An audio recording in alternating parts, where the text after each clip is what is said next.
40대 후반에서 50대 초반 폐경기에 접어들면 여성 호르몬인 에스트로겐이 몸 안에서 거의 만들어지지 않습니다. 에스트로겐은 내장 지방 축적을 억제하는 기능을 하기 때문에 폐경기가 지나면 여성도 남성처럼 내장 지방형 나이살이 붙는데요. 폐경기 이후의 나이살은 당뇨, 고지혈증, 동맥경화 등 만성질환의 근원이 됩니다. 이 시기에 붙은 나이살은 운동을 해도 쉽게 빠지지 않습니다. 체중을 0.5kg 줄이려면 500kcal를 써야 하는데 1시간 동안 고강도 유산소 운동을 해도 200kcal밖에 소모되지 않기 때문인데요. 폐경기 이후 기초 체력이 약해진 여성은 무리하게 운동해도 나이살을 빼기 어렵기 때문에 가벼운 운동을 꾸준히 하면서 저칼로리 식단 위주의 식사를 하는 것이 최선입니다. 이번 시간에는 먹으면 뱃살 쏙 빠지는 식품 3가지를 알려드리겠습니다. 첫 번째로는 자몽입니다. 자몽이 뱃살 제거에 효과가 있다는 사실을 뒷받침하는 연구 결과가 많습니다.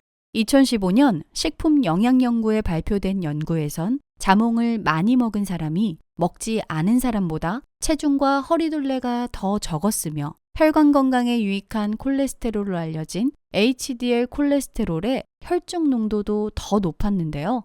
연구팀은 논문에서 자몽을 먹은 사람이 식이섬유를 포함한 더 많은 필수 영양소를 섭취한 것이 체중 감량을 도왔다고 했습니다.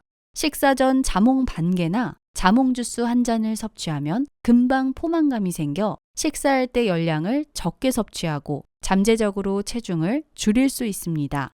자몽의 물과 수용성 식이섬유가 허기를 억제하기 때문인데요. 자몽을 섭취하면 인슐린 농도가 줄어드는데 이것이 지방 축적을 막기도 합니다.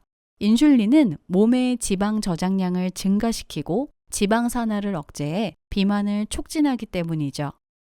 두 번째로는 바나나입니다. 바나나는 열량에 비해 영양소가 풍부해 복부 비만 해소에 도움이 됩니다. 바나나의 수용성 식이섬유인 팩틴과 프럭토올리고당이 풍부해 장 운동을 활발하게 하고 이로 인해 소화가 잘 되고 배변 활동이 원활해져 복부에 불필요한 지방과 붓기를 빼는데 효과적입니다. 또 팩틴은 수분을 흡수하는 성질이 있어 조금만 먹어도 포만감을 느끼게 합니다. 바나나에는 행복 호르몬이라 불리는 세로토닌의 원료인 트립토판이 풍부해 섭취 후 만족감 포만감이 높아 과식을 막는 데도 도움을 주며 바나나의 풍부한 칼륨은 몸의 붓기를 줄이는 데 효과적인데 칼륨은 체내 나트륨을 몸 밖으로 내보내 혈중 나트륨 농도를 낮추고 부종을 가라앉히는 역할을 합니다. 단 바나나의 열량은 100g당 92kcal 정도로 수박이나 사과 등 다른 과일에 비해 높은 편이라 너무 많이 먹지 않는 게 좋고요. 섭취했을 때 소화가 잘 돼 비교적 혈당을 빨리 올리므로 당뇨병 환자는 주의해야 합니다. 세 번째로는 생강입니다. 생강 특유의 매운맛이 속을 따뜻하게 하고 식욕을 줄이는 데 도움을 줍니다. 식후 당분이 많이 든 후식 대신 생강으로 차를 끓여 마시면 열량을 과도하게 섭취하는 것을 막을 수 있습니다. 또 생강에는 복부 팽만감을 줄여주는 성분이 있어 볼록 나온 배를 줄이는 데 효과적인 이유는 생강 속 디아스타아제라는 단백질 분해 요소가 장 운동을 촉진하기 때문입니다. 특히 체중 감량을 위해 과도한 운동을 하는 사람들이 생강차를 마시면 효과적인데요. 생강 속 진저론과 쇼가올 성분이 운동 후 생긴 근육통을 완화하는 기능을 하기 때문이며 신진대사를 활발하게 해 몸속 노폐물을 몸 밖으로 내보내는데 도움을 주기 때문입니다. 뱃살은 꾸준한 노력이 필요합니다. 뱃살 빼는데 먹으면 좋은 음식 3가지를 꾸준하게 드시고 더욱 중요한 것은 혈당 지수가 높은 흰밥, 흰빵, 흰 밀가루, 국수, 라면, 설탕 등의 섭취를 줄여야 합니다. 스마트폰과 컴퓨터를 수시로 사용하게 되면서 현대인들은 근육의 과도한 사용이나 올바르지 못한 자세, 스트레스 등으로 근막 통증 증후군을 초래하는 사람이 늘어가고 있습니다. 근막 통증 증후군은 낯선 표현 같지만 우리가 흔히 담이 들었다, 근육이 뭉쳤다라고 표현하는 질환으로 특별한 이유 없이 어깨가 뻐근하고 목덜미가 당기는 증상을 말합니다. 우리의 근육은 얇은 막으로 덮여 있는데 그게 두꺼워지면서 근육에 존재하는 단단한 통증 유발점 때문에 생기는 통증을 근막 통증 증후군이라고 합니다. 어깨와 목 주변에 담이 든 정도로 발생하는 작은 통증은 1, 2일 정도 지속되고 사라지기도 하지만 근수축, 운동 범위 감소 등 이것이 지속되고 만성화되면 일반적인 치료로는 나아지지 않는 경우까지 생깁니다. 오십견이나 목 디스크로 착각해 제때 치료하지 않으면 자율신경계에도 영향을 미쳐 두통, 어지럼증, 이명 등을 유발할 수 있습니다. 근막통증 증후군은 인체의 어느 부위에나 발생할 수 있는데 목, 어깨, 날개뼈 부위, 가슴 부위, 허리 근육 등에 흔히 발생하며 주로 두통을 동반한 목, 어깨 통증 등을 일으킵니다. 만성으로 갈 경우 통증 유발점이 딱딱하게 섬유화되어 일반적인 치료에 잘 호전되지 않습니다.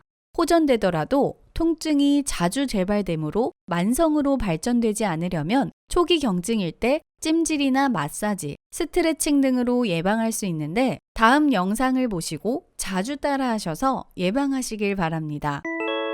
오늘은 많이 뭉치는 목, 승모근, 어깨 관리하는 법을 알려드리겠습니다. 평상시 자세를 고쳐주는 습관이 중요한데요. 첫 번째 자세로는 거북목, 일자목이 아닌 C자목을 만들어줘야 합니다. 힘들더라도 머리의 위치가 승모근 위에 위치하게끔 자세를 잡아주어 머리가 앞으로 쏠리거나 굽어지지 않게 고정해줘야 승모근이 뭉치지 않습니다. 두 번째로는 스트레칭을 자주 해주는 것이 좋은데요. 앉아서도 가능하신 자세입니다. 바른 자세로 정면을 바라보고 한쪽 팔을 들어 반대편 머리 쪽에 얹어 옆으로 승모근을 늘려줍니다. 10초 이상 유지해 주시며 10회씩 3세트를 진행합니다. 반대편도 마찬가지로 똑같이 진행해 주시고 그 다음으로는 목덜미를 풀어주게끔 살짝 고개를 틀어 비스듬히 앞 옆쪽으로 당겨줍니다. 마찬가지로 10초 이상 유지해 주시며 10회씩 3세트를 진행합니다. 찜질을 같이 병행하면 더욱 효과적입니다. 이렇게 자세와 스트레칭이 중요하지만 자주 뭉치는 곳의 근육을 강화시켜주는 것이 필요한데요. 벽에 양팔을 90도로 들어 팔꿈치와 손등을 붙여줍니다. 10초 이상 유지하면 자주 안 쓰던 등 근육 운동에 도움이 됩니다. 평소 많이 뭉쳐있던 분들은 10초 이상 유지하시기도 힘드니 자주 자세를 잡아 유지해주세요. 이 동작이 익숙해지면 벽에 팔꿈치와 손등을 붙인 상태에서 만세 동작을 하는 운동을 반복해줍니다. 올라갈 때는 윗근육, 내려올 때는 아랫근육이 이완 수축되고 풀어주며 강화시켜주는 동작입니다. 이 모든 스트레칭 동작이 습관화되면 충분히 약화된 어깨 근육과 인대를 풀어주고 강화시킬 수 있습니다.